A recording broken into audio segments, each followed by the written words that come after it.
des docteurs non recrutés de Côte d'Ivoire était ce jeudi 9 décembre 2021 à la maison du parti 6 à Cocody. Ils ont été reçus par l'honorable Akoto Olivier, représentant l'honorable Do Simon, président du groupe parlementaire PDCI-RDA.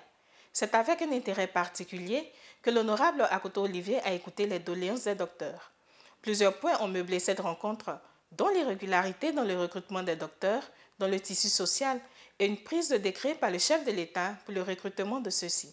Au sortir de cette rencontre, le porte-parole du collectif Dr Derok Sossimi et l'honorable Akoto Olivier se sont exprimés au micro de PDCI TV. Dans la dynamique de la concertation dans laquelle nous sommes inscrits depuis un moment, nous avions déposé des courriers de demande d'audience aux différents groupes parlementaires, le RHDP, EDS et le groupe parlementaire PDCI.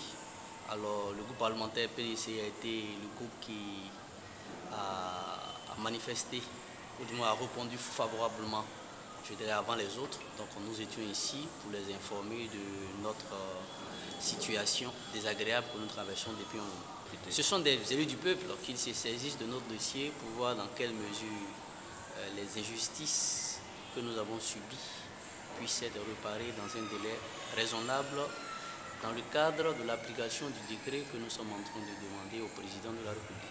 Ça a été fait au Cameroun, voilà, au Cameroun en 2018, ça a été fait au Maroc en 2006 et 2007, ça a été fait, je crois, cette année même encore en Tunisie où on a pris environ 3000 docteurs. Au Cameroun, c'était 2000, au Maroc, c'était entre 800 et puis après, c'était plus de 2000 aussi. Donc ça peut être fait en Côte d'Ivoire. Voilà. Ce n'est pas événementiel, ça a été fait ailleurs. Vu que la crise des docteurs, si vous permettez l'expression, est plus ou moins généralisée de nos jours, il ne serait pas préjudiciable à la Côte d'Ivoire de s'inscrire dans la dynamique qui a permis aux autres pays de juguler ce problème.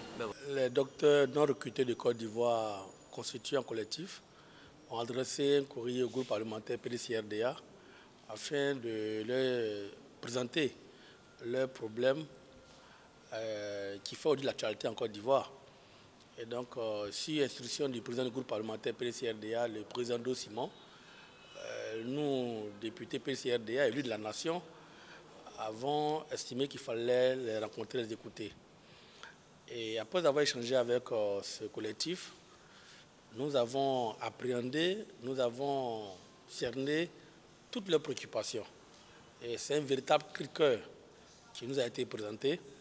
Et donc, en tant qu'élu de la nation, on ne peut que d'abord leur apporter notre compassion et notre soutien, puisque après avoir effectué 8 années d'études supérieures, soldées par un doctorat, et se retrouver sur le carreau, à la maison, au moment où nous parlons d'émergence en Côte d'Ivoire, au moment où nous parlons de croissance pratiquement à 2 chiffres, au moment où nous parlons de pays pratiquement développés où le bonheur est au quotidien dans les rangs des populations ivoiriennes, nous trouvons que ce n'est pas normal.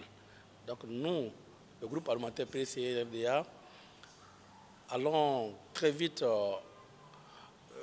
prendre des dispositions pour voir dans quelle mesure nous allons accompagner, appuyer ces jeunes cadres ivoiriens diplômés qui ne veulent que simplement servir leur pays, apporter leur contribution pour la construction de cet édifice ivoirien. Et donc nous avons pris bonne note de leurs préoccupations.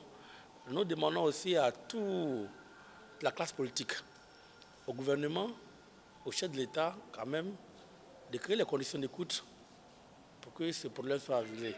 Mais déjà, nous, au niveau du groupe parlementaire, nous allons nous réunir, remonter l'information à la direction du PDCI-RDA pour que le PDCI-RDA puisse jouer sa partition pour le bonheur de ces valeureux cadres de la Côte d'Ivoire qui ne veulent que servir leur pays.